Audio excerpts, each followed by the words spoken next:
Hi, Narmeen. If you've been following developments regarding the NYPD over the last few years, you might be familiar with the term CopWatch. It is both an organization and a philosophy that encourages people to record with their cell phones encounters with the police. Well, an NYPD officer had to turn in his badge for trying to stop one of those CopWatch encounters. The cell phone did not do the job, but the electronic eyes behind me kept rolling.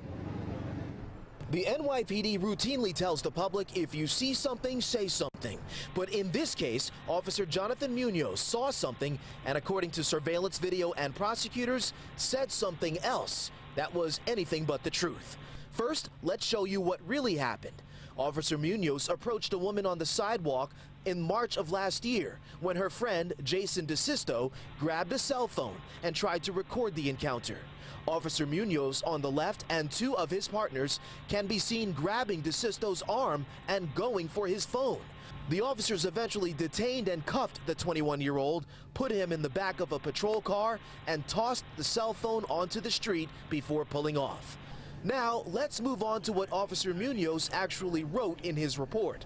It's clear he must not have known La Casa del Mofongo restaurant, where the stop and frisk encounter happened, has not one, but 3 surveillance cameras. Because Officer Munoz stated in his official report that DeSisto went on the offensive, lunged, and tried to punch him.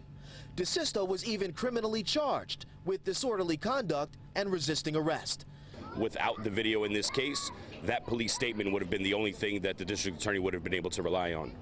Daniel Sanchez of the Justice Committee says Officer Munoz's false account is not uncommon. We hear from the community all the time, and we see these false arrests happening.